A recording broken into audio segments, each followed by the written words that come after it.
Hey, thanks for joining me. You know, I swore, I would have swore to you that I've already covered this comic.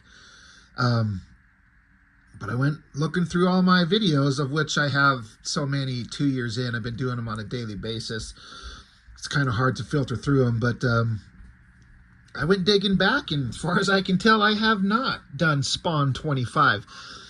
Um, and I'm certain that I would have done it already.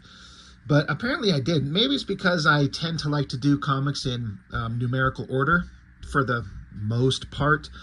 And I have been doing Spawn, and we're up to issue 21. But this is right in an era where McFarlane's release schedule and numbering kind of got all goofed up.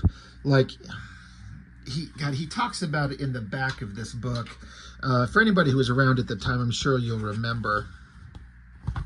Let's see, I was just reading it. Yeah, here we go.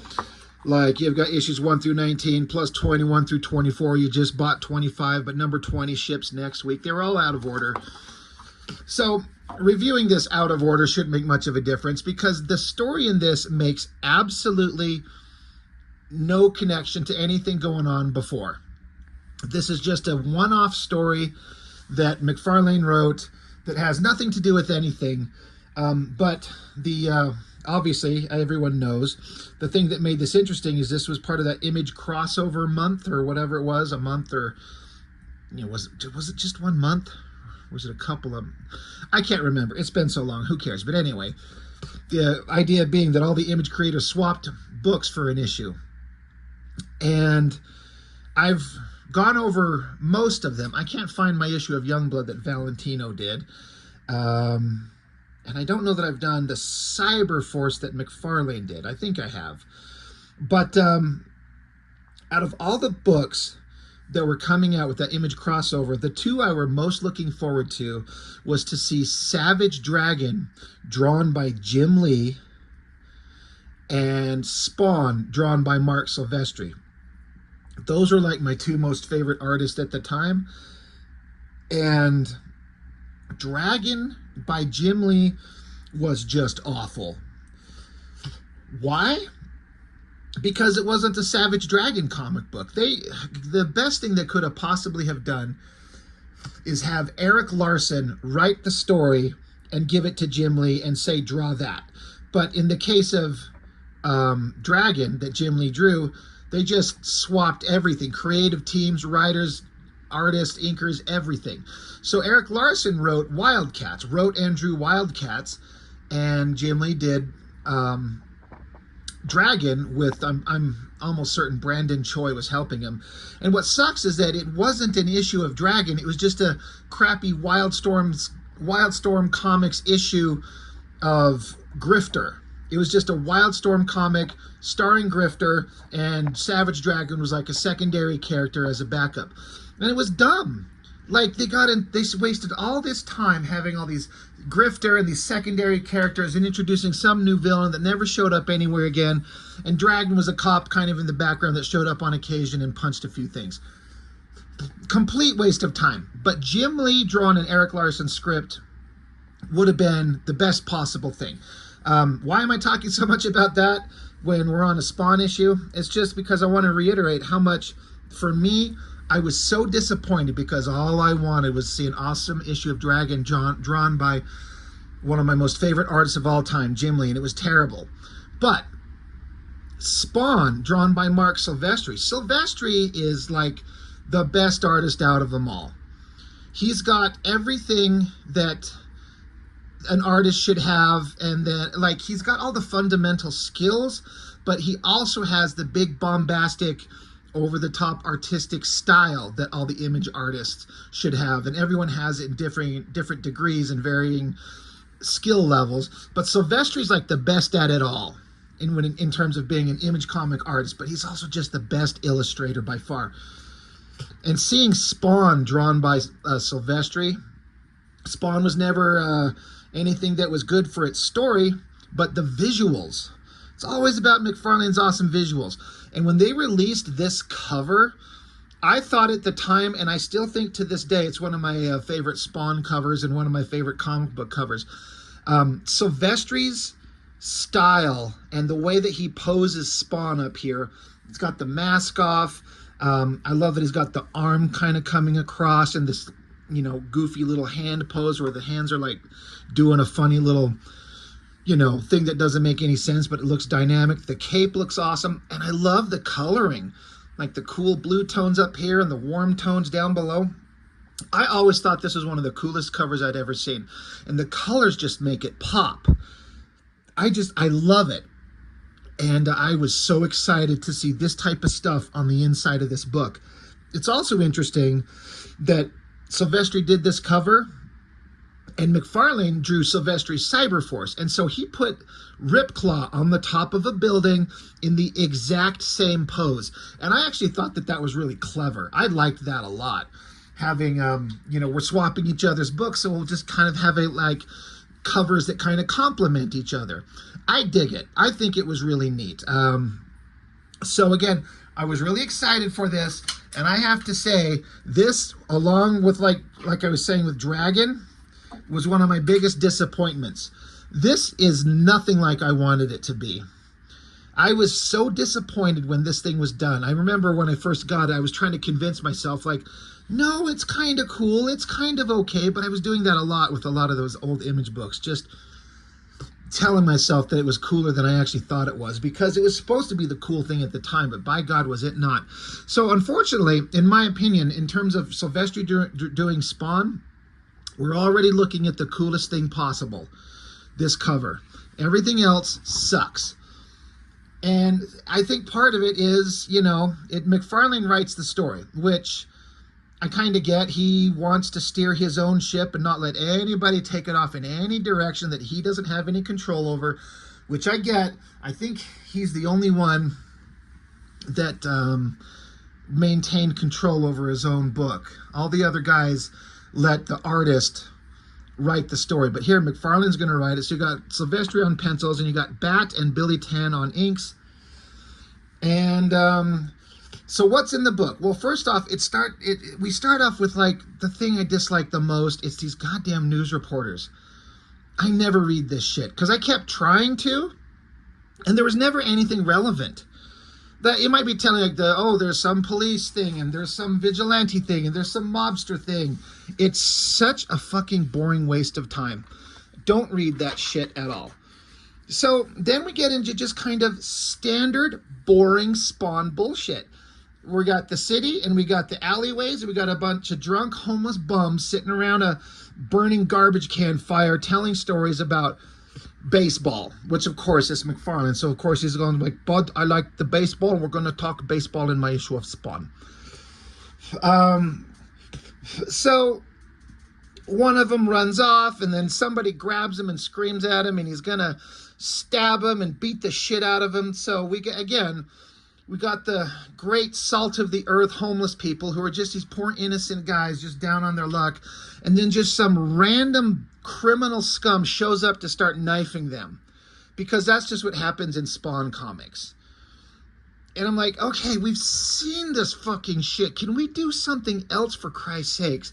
Spawn lording over a kingdom of garbage and homeless people is not the awesome, weird flex that he thinks it is. And I don't like it. Because it gets old. So this guy beating the shit out of the homeless dude. God, he almost looks like Popeye. He's almost got like this little sailor cap on. I don't know. But anyway, they're basically like, we know Spawn's around here, and he's your homie, so you need to tell him that if he crosses our boss, it's a turf war, and you all are going to lose, and it's going to be bad for you. All right. Then, of course, we get back with Terry Fitzgerald and Wanda. You know, this is Spawn's former wife, and once Spawn was killed, went to hell. She married Spawn's best friend, which is this guy. Now, in terms of artwork, everything we saw in the previous pages was perfectly serviceable Silvestri artwork. It's fine, but nothing amazing. This down shot is really well drawn. The desk has got all kinds of neat details on it, and everything's in nice perspective. And this side shot of his face, Silvestri put in some neat effort there. I really like the shadows and the lighting on it. Of course, he's scared and nervous because the mob is threatening him and all this shit. He's trying to keep his wife safe. This side shot of his face is kind of good. This shot of her, again, the things I want to see with Silvestri, like he's been known, in my opinion, to draw probably the hottest comic book babes ever. And that's subjective, sure. And she's certainly not unattractive at all, but it's just kind of like okay. I don't know why. It's just kind of fine. And he does some weird things, like there's this lighting effect he does across her legs here, because you can see it continue down onto the wall. It's supposed to be like probably the shadows cast through the window, where you got the blinds and then the shadow of the wall, it's like cast across below her legs. It almost looks like it's some kind of like leggings that she's wearing, but it's supposed to be a cast shadow. I get what he's doing, but I don't think it works. And when you get a big splash page, essentially, where it's just 2 panels of glorious, awesome Silvestri artwork where you get to draw a hot girl and her husband talking. I mean, there's all kinds of awesome things you could do, and it's just kind of boring to me. And I'm kind of reminded, one of my buddies was doing a review of this comic book not too long ago, Blood Force Mitch, and if I remember correctly, he seemed to be kind of pretty impressed with the artwork in this thing, and I'm kind of on the opposite side of the fence, obviously. It's all kind of okay, but compared to the best possible stuff that Silvestri can do, I'm just not feeling it anywhere. So they have lots of conversations and talks. And so now we get back to the guy that was beating up the homeless dudes. I guess he crawls through a fucking busted-ass window. And then here's where we get to the villain of the story. This giant, monstrous, lizard-horned, dumbass monster thing. And again, I'm already bored because it's just another fucking monster that looks like typical McFarlane shit, where it's like demon monster with the big gaping mouth and horns on his head. Like, it's just like an alternate version of the Violator in a way. It's not. It's some kind of mutated human got turned into a monster. But it's like, why does he have to look almost exactly like the Violator demon monsters? And it's not interesting at all as a design. And if I remember correctly, this is an action figure that was going to be coming out. So this whole comic book feels like an introduction to sell a toy. And I get the marketing. You're trying to sell shit. You're trying to move product. You're trying to build a brand. You're trying to make money. But you can do it without it feeling kind of like cheap bullshit. I don't know. It's just another whole combination of this whole thing feels stupid. But for whatever reason, these guys are in cahoots, and this monster wants to bring that big fat pig Tony Twist to his knees. Well, Spawn doesn't like Tony Twist either, so maybe they'll team up. And again, as far as drawings, like there's a bunch of really neat organic shadows going on here, the way that Silvestri does. I would actually love to see what the pencils look like on this and even the black and white inks, but it's just kind of like, I don't care about this monster. It's not a great design. It's a big explosive shot. It's just fine. And so he brings the house down and everything crumbles around him. And he's like, no one's going to stop me. Not overt kill, not Spawn, not God. Nothing's going to save Tony Twist, blah, blah, blah, blah, blah, blah, blah.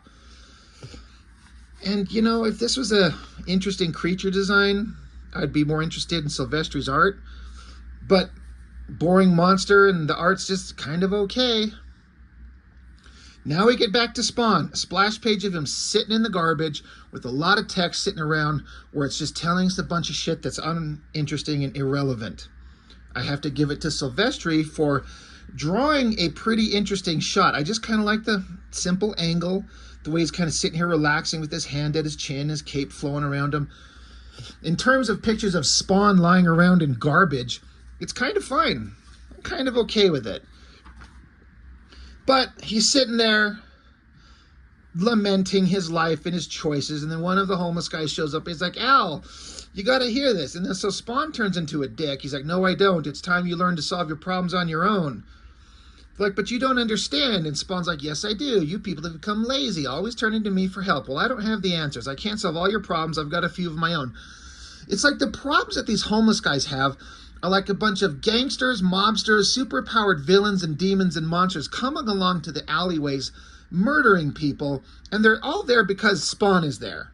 So it's kind of his fault. But he's telling them to go fuck themselves and go solve their own homeless bum problems. Again, in terms of Silvestri artwork, this is boring. Just a close-up of his face, but it's partially because the design of Spawn is boring. It's just a hamburger face, no nose. It's got his fucking dumb face stitched up with that shoelace thing that I hate from the Batman Spawn thing. I hate the way his eyes are shaped, which is how McFarlane and Capullo were always drawing him. This unnatural pointy thing. I don't like it. So it feels like a complete waste of Silvestri art, like most of the rest of the book.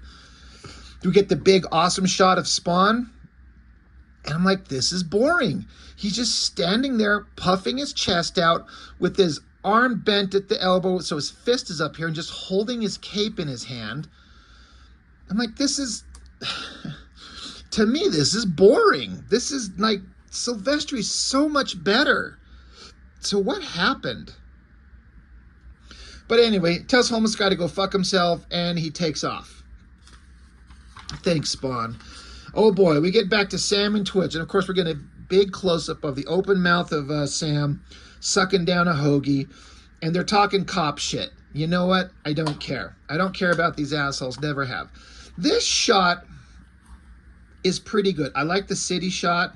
It's kind of like a basic one-point perspective, and Spawn up here with this cape flowing everywhere. It looks pretty good, and the colors are pretty awesome. Boring, stereotypical shot, close-up of Spawn's eye, looking down at the alleyways with his, you know, his kingdom of homeless garbage bums. Gotta look at them. But for some reason, he decides to go fight the big, stupid monster guy. It's a turf war. So big, stupid monster guy is lying in his own pile of garbage. He looks out the window and he sees Spawn.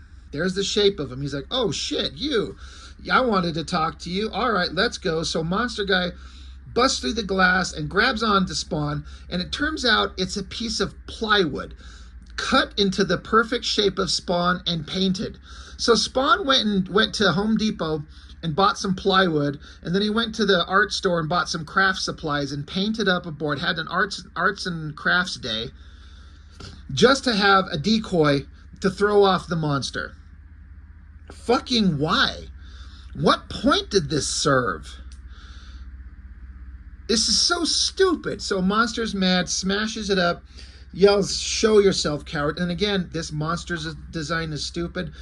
And considering the awesome stuff that can come out of Silvestri's pencil, this monster thing is like the most boring thing ever. And then Spawn's just standing there behind him. You could have just started here. Monster guy looks and he's like, Spawn's like, hey, I don't care about your people. All I want, no, all right, sorry, this is the demon monster saying to Spawn, I don't care about you or your people or mine. All I want is you. Tell me what you know about Tony Twist and why he's after you. Blah, blah, blah, blah, blah. And Spawn's like, what the hell does it have to do with the alleyways?